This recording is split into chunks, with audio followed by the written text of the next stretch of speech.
Dr. Pescatori, how does pycnogenol affect the circulatory system and things like clotting? Well, that's a good question. I love to talk about pycnogenol in the circulatory system because we need to know. Well, and people need that because there's so many people who have circulatory issues, whether it's peripheral vascular disease where they have pains in their legs and they can't walk for only a few blocks before getting those aches, and then they have to stop. And I mean, circulatory disease is more than just heart attacks.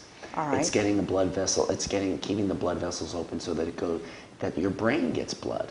It's keeping the blood vessels open so that your kidneys get blood, so that your toes get blood. These are really important. Important areas. So vascular health plays an entire role in our entire body. So you've got to pay attention to it. It's not just all about heart disease. Oh, I don't have heart disease. I don't have to worry about my arteries. Well, yeah, you do. Because you want to make sure that you're getting blood to your brain. Because if you're not getting blood to your brain, all right. Because it is all focused on the heart disease. Yeah, most people focus just on that, and that's great because heart disease is one of our leading killers. But there are other things to it. But like you said, when people can't walk 2 blocks, that's because they have the aches and the pains in their legs. That's because your vascular system isn't working. Wow. So and pycnogenol affects all of that, and the way it does it is working on the collagen and elastin. Now, we all know that collagen and elastin is why we get wrinkles as we age and all of that stuff, because the collagen and elastin breaks down and all of that stuff. Yes, we do know that. But yes, unfortunately, we all do. But what happens is pycnogenol works from the microcirculatory level, which is the capillaries, all the way up to the larger blood vessels. And that's because it affects the collagen and elastin. And what that is if you think of it, collagen and elastin sort of lines our blood vessels. So it helps to keep them open when they need to be open and closed when they need to be closed. Because our blood vessels are opening and closing and dilating and constricting all the time. Because if it didn't, we'd get dizzy all the time when we moved our head from side to side, or when we got up from a standing position to a lying down position. So our blood vessels are constantly opening and closing. And collagen and elastin helps to support that. Yes. So when the collagen breaks down, the blood vessels can become very brittle. We call them brittle. So they get very constricted and they can't open and close. That's why we call it large pulse pressures. Like if you have a blood pressure of 160 over 80 or 180 over 90, those are very large differences between the systolic, the high number, and the diastolic, which is the low number. You like to keep those numbers close together. That tells you, even if you have high blood pressure, that tells you that your blood vessels still have the ability to constrict and to move.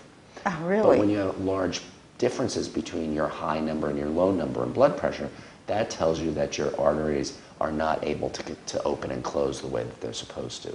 And pycnogenol supports the collagen and elastin that helps those blood vessels to open and close. So that's really where I think pycnogenol plays an amazing role in the circulatory system.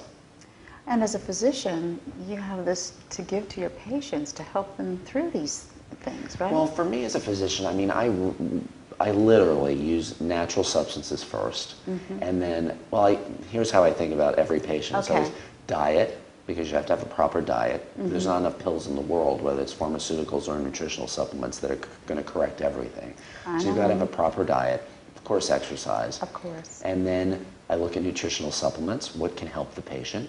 And then I go to drugs. Drugs are sort of my last choice, pharmaceutical drugs. Right. But when you have something like pycnogenol in patients, because so many patients come in with high blood pressure, they're overweight, they have high blood pressure, they've got carotid artery disease, they've got dementia, or even not just dementia, something like, oh, I can't remember why I go into rooms anymore. Age-related cognitive decline, Exactly. Oh, I can't remember names. I have a hard time recalling things. Well, that's because the blood vessels to your brain, major organ in the body, blood vessels to your brain are not quite doing their job.